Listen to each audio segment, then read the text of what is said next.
হাসরের ময়দানে একজন আবেদ দাঁড়াবে, 500 বছর ইবাদত করছে লাগাতার। আল্লাহ বলবে, রে আবেদ, জান্নাত চাও কিনা? বলে চাই। কিসের বিনিময়? ইবাদতের বিনিময় নাকি আমি মালিকের দয়ার বিনিময়? কয় তোমার দয়া লাগবে না, আমার 500 বছরের ইবাদতের দ্বারা জান্নাত দিয়ে দাও। আল্লাহ বলবে, ফেরেশতা, আমার বান্দার একটু সামন দিকে নিয়ে যাও। জাহান্নামের গরম হাওয়াটা আসিয়া শরীরের মধ্যে টাচ করবে, বলবে পানি দে, কলিজা শুকায় গেছে। একজন ফেরেশতাকে আল্লাহ অর্ডার দিবে, পানি নিয়ে যাও। 1 গ্লাস পানি নিয়ে বান্দার সামনে ঘুরবে, পানি পানি বলবে, কেউ দাও আমারে পানি। বলে এমনে দিব না, কি চাও? আমার 1 গ্লাস পানির দাম 500 বছরের ইবাদত। আল্লাহর বান্দা বলবে, ইবাদত করে জান বাঁচাইয়া লই নে, তুই 500 বছরের ইবাদত, আমারে পানি দে। ফেরেশতারে 500 বছরের ইবাদত দিয়ে 1 গ্লাস পানি নিয়ে পান করলো। এরপরও পিপাসা মিটে না, ডাক দিয়া কয়, ও ফেরেশতা, ও ভাই, আমারে পানি দাও। বলে এখন পানি আছে, দাও। ইবাদত দাও। কয় ইবাদত নাই, পানিও নাই।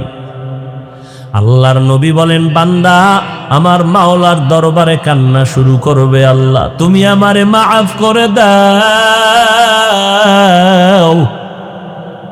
তোমার দয়া ছাড়া জান্নাত পাওয়ার কোনো রাস্তা খোলা নেই।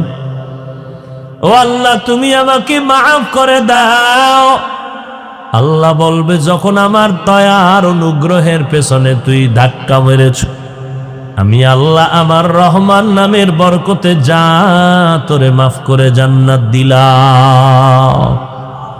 আতিনা ভি দারে দুনিয়া না হাসান, আতিনা ফি দারে উকবা না হাসান, ইয়া দিয়াসাল মুস্তাগীসি নাহদিনা লাফতিখারা বিল উলুমে ওয়াল গিনা।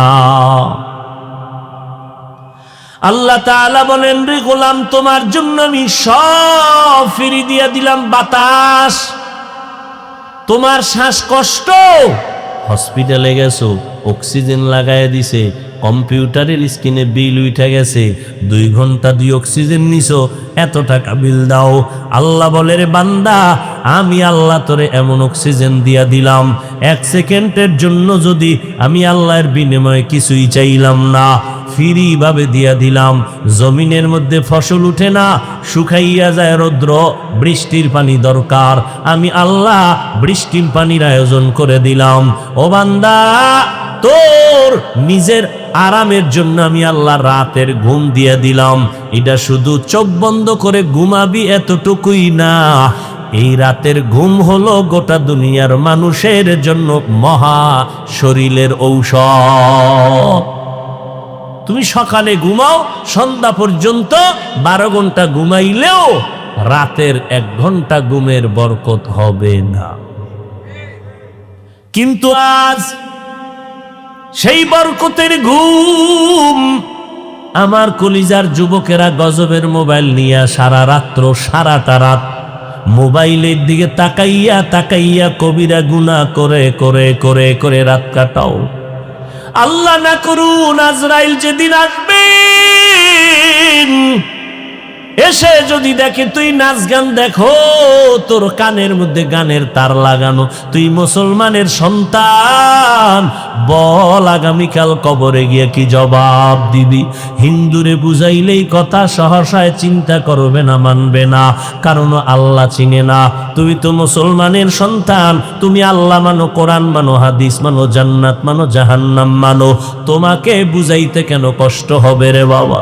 সারাটা রাত মোবাইলের দিয়ে তাকাইয়া গুনাহ করার কারণে আয়নার দিয়ে তাকাইয়া দেখছো রে যুবক, তোর চেহারার মধ্যে কোনো নূর নাই, তোর চেহারার মধ্যে কোনো আলো নাই। আয়নার সামনে তাকায় দেখ, যাদের কলবের চোখ 2টা খোলা, এরা সকালবেলা তোর কপালে তাকাইলেই বুঝবে সারা রাত কয়টা তুই অন্যায় করছো, গুনাহ করছো। যাদের কলবের চোখ খোলা, এরা তোর চেহারা দেখলেই বুঝবে তুই গত রাত্রে এই পরিমাণ অপরাধ করেছ। তোর চেহারা নষ্ট, মাওলার দেওয়া চেহারা নষ্ট যদি হয়, খোদার কসম পৃথিবীতে এমন কোন মেডিসিন নাই যে মেডিসিনে তোর চেহারা আর নতুন করে বানায় দিবে। এই তোদের কলিজার বন্ধু মাইকেল জ্যাকসন টাকার পাহাড় বানাইছিল, মাইকেল গান গাইয়া ওয়াদা করেছিল, প্রতিজ্ঞা করেছিল 150 বছর বেঁচে থাকবে, 150 বছরের আগে মরবে না। সেজন্য খালি হাতে কারো সাথে সাক্ষাৎ দেয় না, জীবাণু আসতে পারে। প্রায় 20 জনের মতো ডাক্তার মাইকেলের চারপাশে 24 ঘন্টা পাহারা দেয়, কোনো খানার শতবার চেক করে খায়।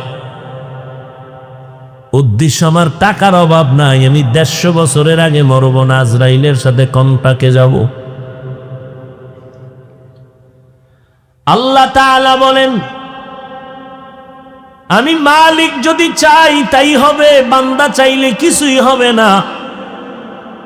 মাইকেলের যখন 50-এর কোঠায় মাত্র ঢুকলো, এখনো 100 বাকি।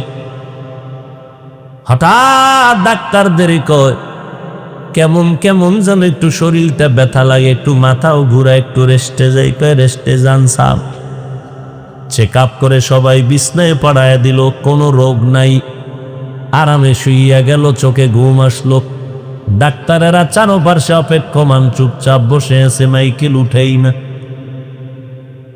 এমন ঘুম দেওয়ার পর স্বাভাবিক সময়ের থেকে বিলম্ব হয়ে যাওয়ার পরে ডাক্তাররা টাচ করলো, শরীর দেখে পুরা শরীর ঠান্ডা, কাঠের মতো শক্ত হয়ে গেছে।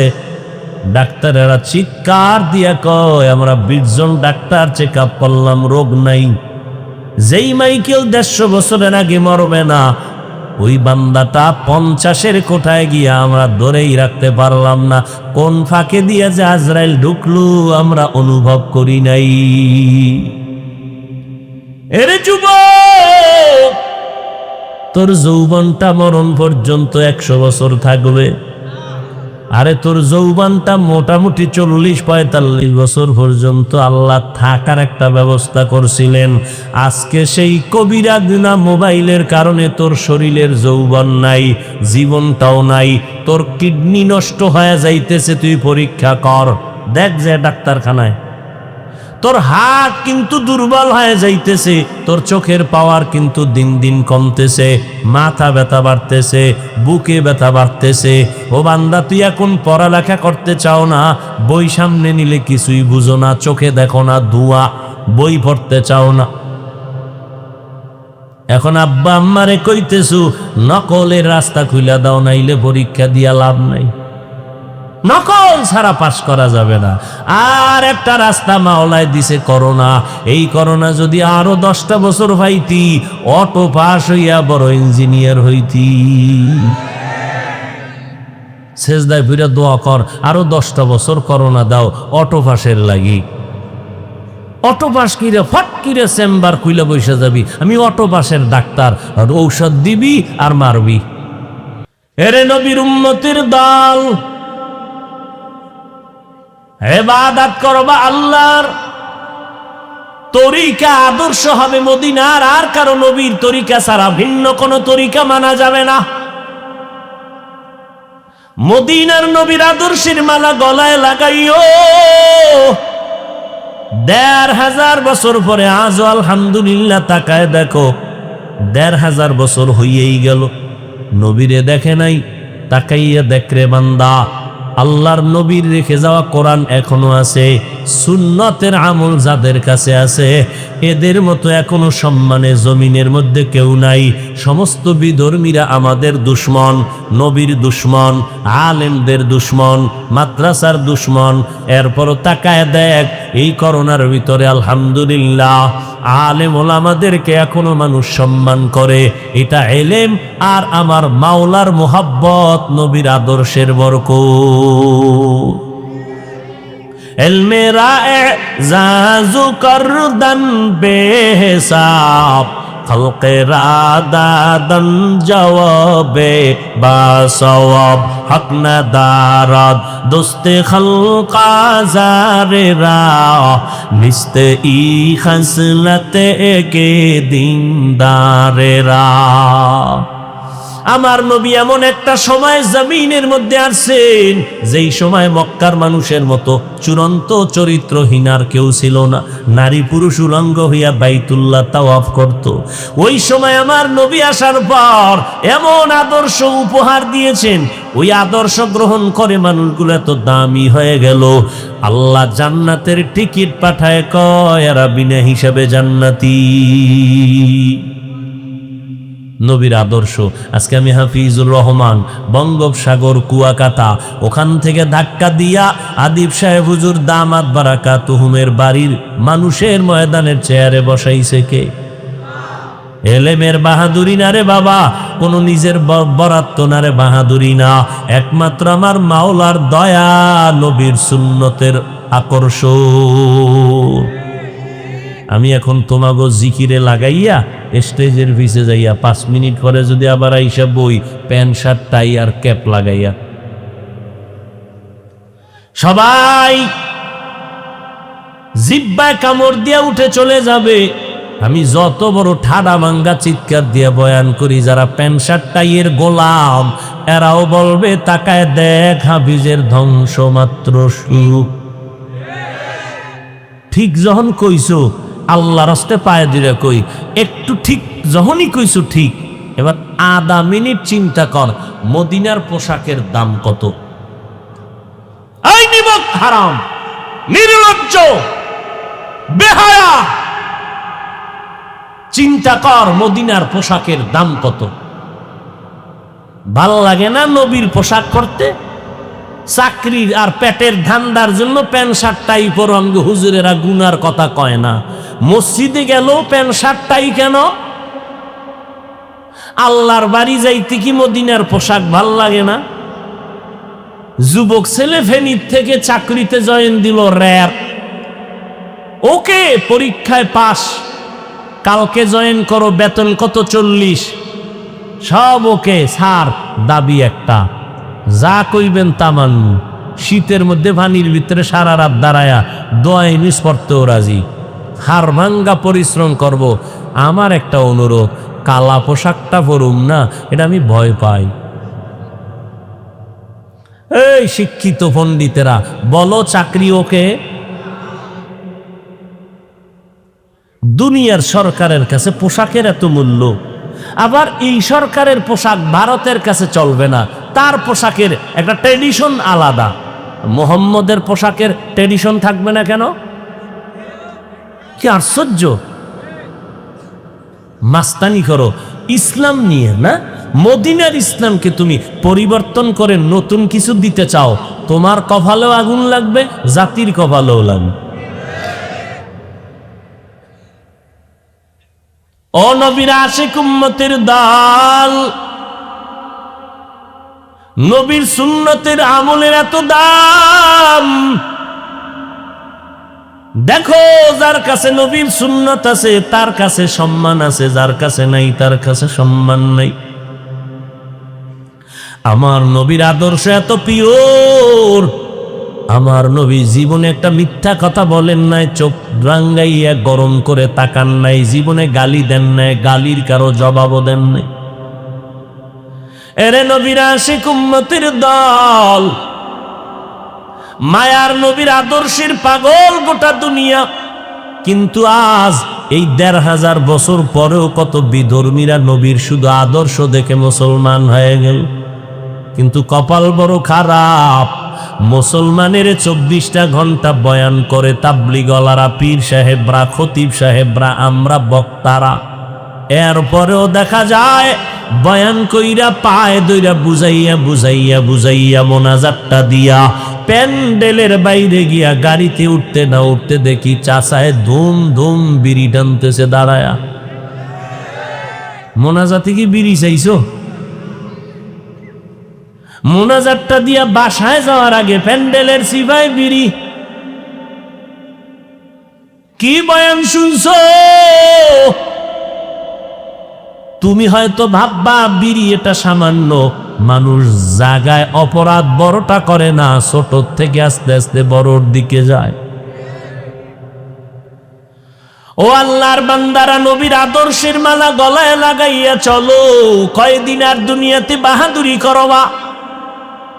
যুবক, আজকে টুপি মাথায় দিলাম, মনে মনে ভাবতেছো আমরা হুজুরেরা বুঝি পাগল হয়ে গেছি। না, কেউ পাগল হই নেই।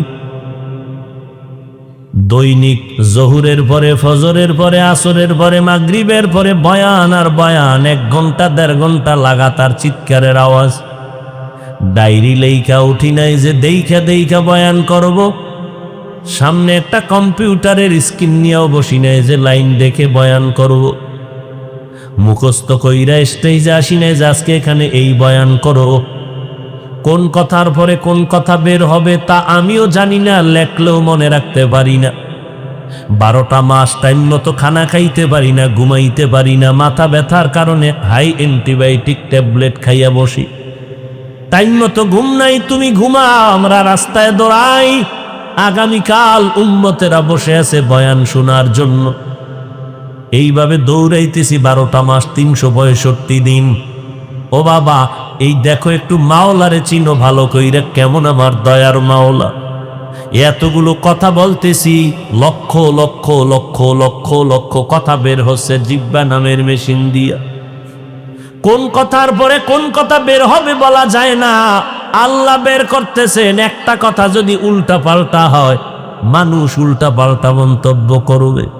এমনিই তো দোষ নাই, তিল পাইলেই তাল বানায়। কি তিল পাইলেই তাল বানায়?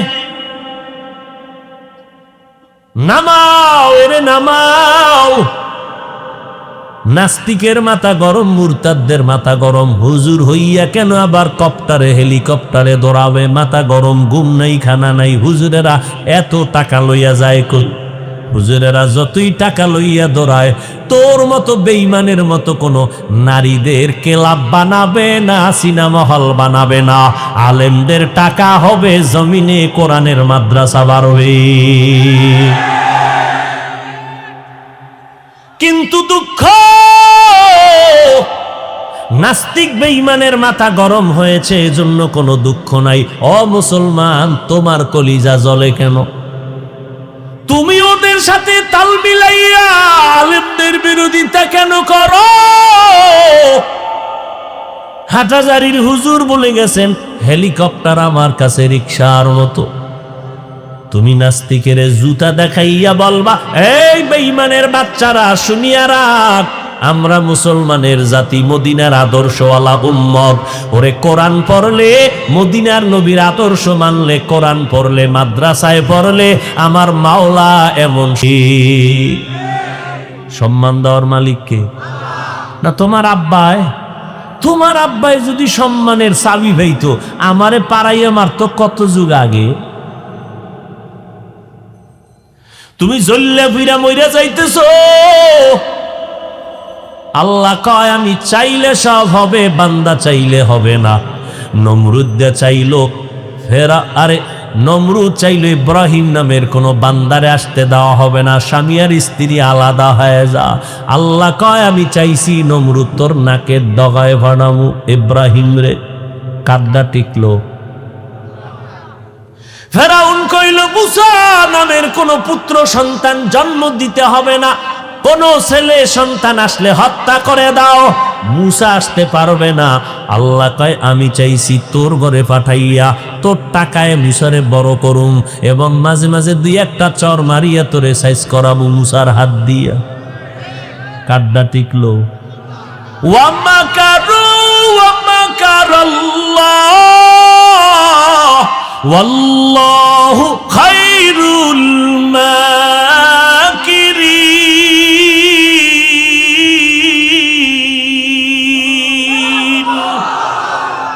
ও বান্দা, তুই যতই চালাকি করো, তোর চালাকি সব আমার আল্লাহ জানেন। নমরুদ যত চালাকি করলো, আল্লাহকে মারার জন্য নমরুদ বাঁশের সিঁড়ি বানাইছে, গুলি করবে। আল্লাহরে গুলি করিয়া মেরে ফেলবে। ওই নমরুদ উপরে গিয়া তীর মারিয়া এরপরে রক্ত লাগায় নিয়েছে, কয় দেখ রক্ত আল্লাহ নাই মাইরা লাইছে। ওই নমরুদ্দের আমার আল্লাহ ধ্বংস করার জন্য একটা ফেরেশতাও পাঠায় নাই, অসুস্থ মশার সাথে জুতা মোবারক। সে আল্লাহ আসেনি, জুতা আসেনি, মশা আসেনি, ঘুমের ভিতরে তোমার কানের সামনে গান গায়নি। মশায় যদি কয় ঢুকলাম রে তোর নাকে দিয়া, কেন ঢুকছো? কয় ভাবছিলাম তুই নমরুদ। এই ভাইবে যদি ঢুকেইয়া চান্দির ভিতরে যায়, বাহাদুরি আছে? এইবে না। পানি দৌড়ায়, পানি পানি প্রবাহমান। পানির বাস্তব গুণ কি? প্রবাহমান। কাটা বন এটা কোনো বাধা মানে না। সেই পানি তোর গলায় যে আটকায় গেছে, যায় না? কথা কয় না। ধর খাওয়ারও কোনো কায়দা নেই, ও পানি আটকায় গেছে, ওনার কোনো আওয়াজ নেই। এই হাত দিয়ে নাড়ায় সারায় যা কইছে দুই তিনজনে দৌড়ে দেয় নাই। যেই পানি দৌড়াচ্ছে কেউ বাদ দিয়ে রাখতে পারে না, সেই পানি তোর গলায় গিয়ে যদি হঠাৎ করে আটকায় যায়, জাগাত মরণ হয়ে যাবে। বুকে গিয়ে আটকায় গেলে মরণ হবে। আজকে তুই স্বাচ্ছন্দ্যে হাসি মুখে বয়ান শুনতেছো, না জানি কালকে এই টাইমে মাইকে আওয়াজ হয় অমুক বান্দা দুনিয়ায় জিন্দা নাই। ও আল্লাহর বান্দারা, আমার মায়ার নবীর ওই আদর্শের কারণে আজ এত সম্মান। ও বাবা, আজকে তুমি মনে মনে ভাবতেছো হুজুরদের কথা মতো চলতে গেলে স্বাধীনতা থাকবে না। এই যুবক অশিক্ষিত বাবারা, বৃদ্ধ বাবাজি, পর্দার আড়ালের আম্মা জানেরা, আপনারা নামাজ পড়েন না, রোজা রাখেন না, দাড়ি রাখেন না, পর্দা করেন না, স্বাধীনতা নাই। এই জন্য স্বাধীনভাবে চলতেছেন। এবার আমগো দিকে তাকাইয়া বলেন, আমরা যারা নবীর তরিকা মাইনা চলতেছি, বলেন আমরা নবীর তরিকা মানার কারণে আপনাদেরকেও দেখছি আমি পরীক্ষা কইরা, আমগো স্বাধীনতা মোটেও নষ্ট হয় নাই। আপনারাও তিন বেলা খাইতেছেন, আলহামদুলিল্লাহ, আমরাও তিন বেলা খাইতেছি। বরং একটু ধাক্কা দিয়ে যদি বাড়াইয়া কই, আমরা 5 বেলা খাই এবং আপনাদের থেকে পিওর পিওর পিওর হালাল খানা খাই। আমরা বিড়ি খাই, গাঁজা খাই, পিওর খানা। এরপরে যদি পিওরের মধ্যে আবার কোনো ভেজাল থাকে, শুরুতেই ভেজালটাও দূর হয়ে যায়। বিসমিল্লাহি ওয়া আলা বারাকাতিল্লাহ, কি শেষ। তাবিজ লাগাই দিছি, খানা বিষ থাকলে পানি। ও আল্লাহর বান্দারা, আপনারাও নবীর তরিকা বাদ দিয়ে চলতেছেন, ব্যবসা করেন, চাকরি করেন। আমরা নবীর তরিকাওয়ালারাও ব্যবসা করে, চাকরি করে, কই আমগো পিছনে তো ফালাইতে পারলেন না। আপনারা নবীজির আদর্শ বাদ দিয়া বিয়া শাদী করলেন, সন্তান নিলেন, দেশ বিদেশ ভ্রমণ করেন, আমরাও তো করি। আমগো কই পিছনে ফালা আপনারা উপরে উঠছেন, 1 সেকেন্ড উঠতে পারেন নাই। বরং আলহামদুলিল্লাহ আপনাদের সম্মানের মেয়াদ আছে, আমগো সম্মানের মেয়াদ নাই। আপনাদের চেয়ারের মেয়াদ আছে, কোরআনওয়ালা নবীর আদর্শওয়ালাদের চেয়ারের কোনো মেয়াদ নাই। চেয়ারম্যানের চেয়ার কত কয় 5 বছর, জোরে থাকলে আরো কয়েক বছর। আর উলামায়ে কেরাম নবীর আদর্শওয়ালাদের সম্মানের চেয়ারের মেয়াদ দুনিয়ার হায়াতের শেষ পর্যন্ত। এরা দুনিয়াতেও বাদশাহ, আখিরাতের ময়দানও হবে বাদশাহ। ও যুবক, মাথায় টুপি দিলে গরম লাগে, তোমার থেকে কম বুঝি না। এরপরেও কেন টুপি ভালাই না রে বাবা? আজকে যদি তোমার মতো প্যান্ট শার্ট টাই লাগাইয়া রাস্তায় চলতাম, কেউ আমাকে বাধা দিত না। এই টুপি মাথায় দিলে মাথা গরম, দাড়ির কারণে যৌবনের ভাব সাপ চলে যায়, লম্বা জামা পরার কারণে শরীরটা গরম লাগে। কি গরম লাগে? ফ্যান দিতে গেছি পারেন, ওটা ঘুরে না। যত নষ্ট ফ্যান সব বোঝেন, বুঝেন না? সিরা টাকা চালাইতে না, কারে দেয়? আমগো হাদিয়া। আর কই? মসজিদে জুমার দিন বউ খাই সিরা টাকা, বা টেনশন নাই, নোট 10 টাকা পকেটে দে, জুমায় যাম। কি সব ভাইরা আমার, এত গরমের পরেও তো জামা খুললে ফেলাইছি, এই গরম সহ্য করা যায় না, আজ গেঞ্জি দিয়ে বয়ান হবে। এত প্রচন্ড শীত, ঠান্ডা পানি দিয়া ফজরের নামাজ পড়তে কি কষ্ট বুঝবে না, কারণ নামাজই ঘরানোর বুঝবে কেমন কি পরিমাণ কষ্ট। আবার গোসল লাগলে ঠান্ডা পানি দিয়া গোসল করিয়া তারপরও নামাজ পড়ে, এক বেলার নামাজও বাদ দেয় না। অযুবক, কারণটা কি রে বাবা? একমাত্র কারণ, হুজুরদের কথা যদি তোমরা বলো আমরা মানি না, 1 মিনিটের জন্য তোমার সাথে আমি একমত হয়ে গেলাম, ঠিক আছে, মানার দরকার নাই, কিন্তু আমার মাওলার কোরআনটা একবার হাতে নাও। ওই কোরআনটা যদি বলো হাফিজ ভাই আরবি বুঝি না, বাংলা পড়ো, কয় কিনার টাকা নাই, মোবাইলে ডাউনলোড কর। আজকে বাসায় গিয়া মোবাইলে সার্চ দিবি বাংলা ব্যাখ্যা গ্রন্থ কোরআন শরীফ, দেখবে 114 সূরা সিরিয়ালে নেমে গেল, ডাউনলোড কইরা নাও। এরপরে বলবা ওই কোরআন শরীফ আজকে 1500 বছর হয়ে গেল, বাইবেল আল্লাহর কিতাব ভেজাল ঢুকে গেছে, তাওরাতের মধ্যে ভেজাল ঢুকছে, ইনজিলের মধ্যে ভেজাল ঢুকছে। 1500 বছর পর্যন্ত আমার আল্লাহর কোরআন কত বেঈমানেরা অপচেষ্টা করলো ভুল বের করার জন্য। অযুবক ভাইরা বলো, আজও পর্যন্ত কেউ ভুল বের করতে পারছেনি? তোমার ধারণা কি, সন্দেহ কি কোরআনে ভুল আছে? একটা ভুল বের কর, এক্ষণ কোরআন শরীফ জ্বালায় দিন, টুপি টুপি বাপ, এক্ষণ দাড়ি কেটে ভালাম, এক্ষণ একটা ভুল পারলে বের করে দে, চ্যালেঞ্জ দেওয়া, যালিকাল কিতাব লা রাইবা ফি। অতএব ওই কোরআন সত্য। যুবকদের জবান থেকে আল্লাহর মহব্বতে জবাব চাই, বলো বাবা ওই কোরআন শরীফে জান্নাতের বয়ান আসেনি? মিথ্যা বলিস না। জাহান্নামের বয়ান আসেনি?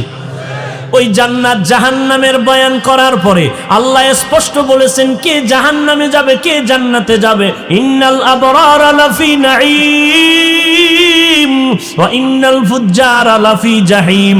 নেক আমলওয়ালারা জান্নাতে যাবে, যারা গুনাহগার তারা জাহান্নামে যাবে। জান্নাতটা কেমন আরামের ঘর আমার আল্লাহ তাও কোরআনে বয়ান করেছেন। জান্নাতিন তাজরি মিন তাহতিহাল আনহার সালামুন আলাইকুম তিবতুম ফাদখুলুহা খালিদিন মা তাশতাহি আনফুসুকুম। এমন সুন্দর জান্নাত আল্লাহ তোমারে আমারে দান করবেন যারা নেক আমলওয়ালা। ছোট জান্নাত যে পাবে 10টা দুনিয়ার সমান পাইয়াও আফসোস করবে আল্লাহ ভিআইপি জান্নাত কেন দিলা না। আল্লাহ না করুন গুনাহগারের জন্য জাহান্নাম। ওই জাহান্নামটা কেমন ভয়ঙ্কর আমার আল্লাহ তাও কোরআন শরীফের মধ্যে বলেছেন। ও বাবা, মাঝে মাঝে একটু বালিশে মাথা লাগাইয়া ঘুমের আগে 5 মিনিট বাংলা কোরআনটা মোবাইলে নিয়া 5 মিনিট একটু তরজমাটা হইরা দেখো। এ ভাই, জীবনভর তো মোবাইল চালাবি, আমার বয়ানও ফিরবি না, তবে একটু অনুরোধ 5 মিনিট হলো মাঝে মাঝে একটু কোরআন শরীফের তরজমাটা পড়িয়া দেখিস। পুরাটা তো পারবি না, আমি বলে যাই ছোট ছোট কয়েকটা সূরার তরজমা পড়িও। ওয়াইলুল লিকুল্লি হুমাযাতিল লুমাযা আল্লাযী জামাআ মালান ওয়া আদ্দাদা আল কারিআতু মাল কারিআ ওয়া মা আদরাকা মাল কারিআ ইযা যুলজিলাতিল আরদু জিলজালাহা ওয়া আখরাজাতিল আরদু আসকালাহা আলহাকুমুত তাকাসুরু হাত্তা যুরতুমুল মাকাবির কাল্লা সাউফা তা'লামুনা সুম্মা কাল্লা সাউফা তা'লামুন আরাআইতাল্লাযী ইউকাযযিবু বিদ্দীন ফাযালিকাল্লাযী ইয়াদউল ইয়াতীম ওয়া লা ইয়াহুদ্দু আলা তাআমিল মিসকিন ফাওয়াইলুল লিল মুসাল্লিন আল্লাযীনা হুম আন সালাতিহিম সাহুন। এই সূরাগুলোর তরজমা পড়ে দেখবারে বাবা, জাহান্নামের বয়ানে ভরা। ওই জাহান্নামটা কেমন ভয়ঙ্কর। ও বাবা, আজকে আমি বক্তা হইয়া বয়ান করি, তুমি ময়দানে যুবক শ্রোতা হইয়া বয়ান শুনো। আজকে আমি ধনী মানুষ, তুমি গরিব, আমি রোগী, তুমি একজন বড় দামি ডাক্তার। 1000 টাকা তোমার 5 মিনিটের ভিজিট। কিন্তু জানুনি বাবা, এই বাহাদুরির মেয়াদ কত? আজরাইল যেদিন আইসা দাঁড়াইয়া যাবে, আমি হাফিজুর রহমানের নামটা থাকবে আর বাহাদুরি চলবে না। আমার আপনজনেরা গায়ের গেঞ্জি পর্যন্ত বেলেট দিয়ে কাটিয়া রাখবে। এরপরে কে রিক্সাওয়ালা, কে ধনী, কে গরিব, কে আলেম, কে মূর্খ, কোনো ভেদাভেদ নাই, সবার বেলায় 3টা সাদা কাপনের প্যাকেট লাগায় দিবে। আমারও 3টা সাদা কাপনের প্যাকেট বানাইবে, তোমাকেও 3টা সাদা কাপনের প্যাকেট বানায় দিবে। ও আল্লাহর বান্দা, ওই কাপনের প্যাকেটের উপরে লেখা থাকবেন এটা বক্তা সাহেবের লাশ, এইটা একজন রিক্সা ড্রাইভার গরিবের লাশ। কাফনের উপরে লেখা নাই কে গরিব কে ধনী, কোনো ভেদাভেদ নাই, সব আল্লাহ পাকের নিয়মে এক হয়ে গেল। কবরের সাইজটাও হবে এক, ওই কবরের আইকা সবাই পাড়াইয়া মাটি দিয়া যখন চলে যাবে, 2 জন ফেরেশতা সবার কবরে হাজির হয়ে যাবে। 3টা প্রশ্ন করবে সবার বেলায়, আমাকেও যেমন প্রশ্ন আপনাদেরও তেমন প্রশ্ন, হিন্দু বৌদ্ধ সমস্ত মানুষের 3 প্রশ্ন। রবের পরিচয় দাও, ধর্মের পরিচয় দাও, রাহমাতুল লিল আলামিনের পরিচয় দাও।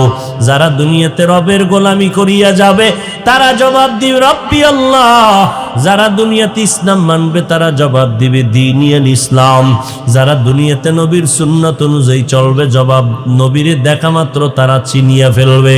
নবী বলেন আমার আল্লাহ গাইবি একটা আওয়াজ দিয়া বলবেন ফেরেশতা আমার বান্দাটারে এখনই জান্নাতের বিছানা দিয়া দাও, 3.5 হাত কবরটা বড় একটা বালাখানা বানাও, আমার বান্দা কিয়ামত পর্যন্ত ঘুমাবে, কেউ ডিস্টার্ব করবে না। নবীজি বলেন যারা ইসলাম মানবে না, রবের ইবাদত করবে না, নবীর সুন্নাতগুলো না মানিয়ে কবরে যাবে, এদের কাছেও 2 ফেরেশতা একই প্রশ্ন করবে, রবের পরিচয় দাও, ধর্মের পরিচয় দাও, রাহমাতুল লিল আলামিনের পরিচয় দাও। আল্লাহর নবী বলেন ওই গুনাহগারেরা বেনামাজির একটা জবাব দিতে পারবে না, আমার আল্লাহ গায়বী আওয়াজ দিয়া বলবেন ও কবরের ফেরেশতা এই নাফরমান গুনাহগারকে আর কোনো জিজ্ঞাসাবাদের সুযোগ দিও না, আমি আল্লাহ বড় আদর করে বানাইয়া কম সুযোগ দেই নাই, আমার দেওয়া পানি বাতাস ভোগ করিয়া আমার হুকুম মতো বান্দা চলে নাই, আমার দেওয়া মাছ আমার দেওয়া গোশত জমিনের ফসল গাছের ফল খাইলো, একবারও আলহামদুলিল্লাহ বলে নাই, নামাজ পড়ে নাই, এখন তার কবরটা সাথে সাথে জাহান্নামের আগুন দিয়া ভরিয়া দাও, জাহান্নামের সাথে রাস্তা বানায়া দাও। আল্লাহ বলবেন ও কবরের মাটি এই নাফরমানকে জোরে জোরে 2 পার্শ্ব থেকে চাপ দাও, এত জোরে চাপ দিবে পাজরের হাড় চুরমার হয়ে যাবে। আম্মা জান আয়েশা রাদিয়াল্লাহু আনহা বলেন ও পর্দার আড়ালের আম্মা জানেরা, আপনারা নবীদের মা, সাহাবায়ে কেরামের মা, আউলিয়ায়ে কেরামের মা, হাফেজে কোরআনের মা, ও পর্দার আড়ালের আম্মা জান কয়দিন আর বাহাদুরি করবেন? আপনি তো খাদিজা রাদিয়াল্লাহু আনহার মতো নারী, ফাতেমা রাদিয়াল্লাহু আনহার মতো নারী, আপনার গর্ভ থেকেই তো জমিনে দামি দামি সন্তান আসছে রে আম্মা জান। আল্লাহ আপনাকে সন্তান দান করেছেন, কত স্বামী আর স্ত্রী কান্না করে একটা সন্তান পায় না, কোটি কোটি টাকা দিয়া সন্তান কিনতে চায় তাও পায় না, আর আল্লাহ আপনাদের দয়া করে সন্তান দান করেছেন। ও ছেলের বাবা, ও মেয়ের বাবারা, ওই সন্তান পাইয়া কি শুকর আদায় করলেন রে বাবা? ও পর্দার আড়ালের মা, সন্তানটারে ডাক্তার বানাবেন, ইঞ্জিনিয়ার বানাবেন, সন্তানটারে প্রফেসর বানাবেন, আলহামদুলিল্লাহ। তবে মা আপনার সন্তানের আদর্শ কি সুন্দর করতে পারলেননি? আপনার সন্তানের ব্যবহারে আলেম কেন কষ্ট পায়? আপনার সন্তানের আচরণে কেন এলাকার মুরব্বীরা কষ্ট পায়? আপনার সন্তানের ব্যবহারে কেন ওর সাথের বন্ধুরা কষ্ট পায়? এমন আদর্শ শিখাইয়া যাবেন রে মা। সমস্ত ওলামায়ে কেরাম আপনার সন্তানের ব্যবহার দেখলে যেন কলিজা দিয়া দোয়া করে, মুরব্বীরা যেন দোয়া করে, বন্ধু বান্ধবরা যেন ভালো আদর্শ শিখতে পারে, দোয়া করতে পারে। এমন সন্তানের আদর্শ শিখাইয়া ডাক্তার বানায় যান, আপনি মরিয়া গেলেও সন্তান আপনার জন্য দোয়া করবে, কবরে গিয়ে এই দোয়াটা আপনার জন্য বড় কাজ দিবে। আপনি যদি এমনিই মরিয়া যান কেউ আপনার খবর নিবে না, আর একটা আদর্শ সন্তান যদি বানায় যান ডাক্তার, ইঞ্জিনিয়ার, দুনিয়ার মানুষ ওই সন্তানের মোহাব্বতে পড়িয়া দোয়া করি আপনাকেও দোয়া করবে। ওরে আম্মা জানেরা, ও আব্বা জানেরা, আল্লাহর কাছে কান্না করে দোয়া করেন। হুজুরদের কাছে কতই না দোয়া চাইলেন সন্তানের জন্য, এর অর্ধেক দোয়া যদি মা বাবা আল্লাহর কাছে করতেন অনেক ফলাফল পেয়ে যাইতেন। এখনো সময় আছে, তওবা করিয়া দোয়া করেন। ও যুবক, ওই জাহান্নামের একটা সেকেন্ডের গরম সইতে পারবা না।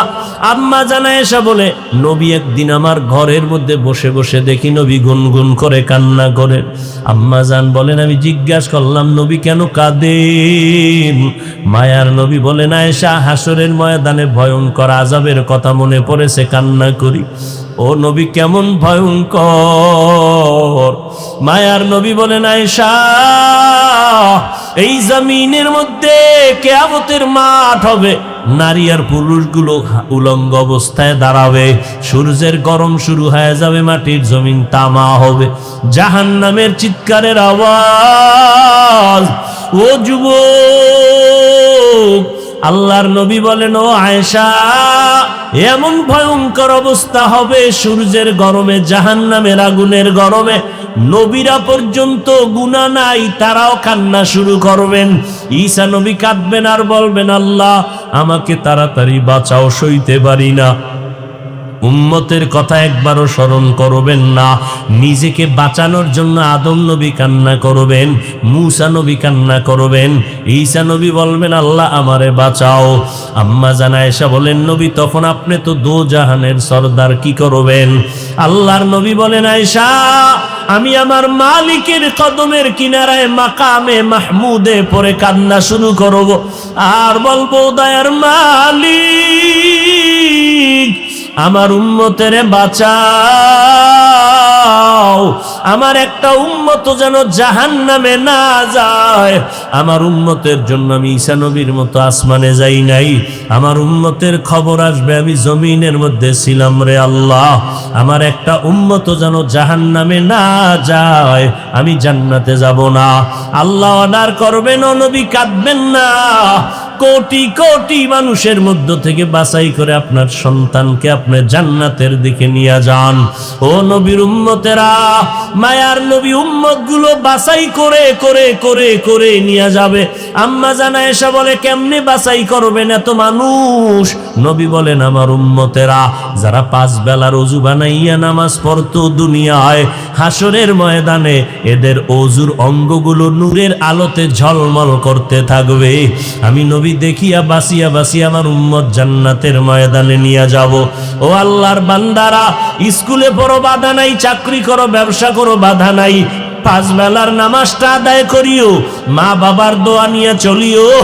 মা বাবার চোখের পানি আর দোয়া ছাড়া তুমি সম্মানের চেয়ার পাও নাই, পরীক্ষায় ভালো নাম্বার উঠাতে পারো নাই, ওই মা বাবার চোখের পানি আর দোয়া আজকে তুমি গাড়ি বাড়ির মালিক। ও আল্লাহ, আজ এই ময়দানকে কবুল করে নেন। ওই আল্লাহর কাছে তওবার নিয়তে গুনাহ থেকে স্মরণ করে আল্লাহকে অন্তর দিয়া বলো, আল্লাহ এই জমিনে আসিয়া কম অন্যায় করি নাই, শয়তানের ধোকায় আজকে থেকে তওবা করে নিলাম, আর গুনাহ করব না, নামাজ ছাড়ব না, মা বাবারে কষ্ট দিব না, ওলামায়ে কেরামের বিরোধিতা করিয়া গুনাহগার হব না, নিজে নবীর সুন্নাত অনুযায়ী চলিয়া যাব। এই রকম পাক্কা গলায় ছুরি আসলে মরে যাব, নামাজ ছাড়া হবে না, নবীর তরিকার বাইরে চলবেন না। তওবা করার যদি নিয়ত হয়, খাঁটি তওবার নিয়তে দুটো হাত আল্লাহকে দেখায়া দেই, আয় আল্লাহ হাত কবুল করে নেন, তওবা কবুল করে নেন, তওবার উপরে মজবুত হইয়া চলার তৌফিক দান করেন। আলহামদুলিল্লাহি রাব্বিল আলামিন, ওয়াসসালাতু ওয়াসসালামু আলা সাইয়্যিদিল আমবিয়াই ওয়াল মুরসালিন ওয়া আলা আলিহি ওয়া আসহাবিহি আজমাইন। ইয়া আরহামার রাহিমিন, ইয়া আরহামার রাহিমিন, ইয়া আরহামার রাহিমিন, রব্বিরহামহুমা কামা রব্বায়ানি সগীরা। আল্লাহুম্মা ইন্নাকা আফুউন কারীম তুহিব্বুল আফওয়া ফা'ফু আন্না। আল্লাহুম্মা ইন্না নাসআলুকা রিযাকা ওয়াল জান্নাহ ওয়া নাউযু বিকা মিন সাখাতিকা ওয়ান নার। আয় আল্লাহ তাআলা, গুনার বোঝা মাথায় নিয়ে হাত তুললাম, মেহেরবানি করে আমাদের জীবনের সব গুনাহগুলো মাফ করে দেন আল্লাহ, মাহফিল কবুল করে নেন।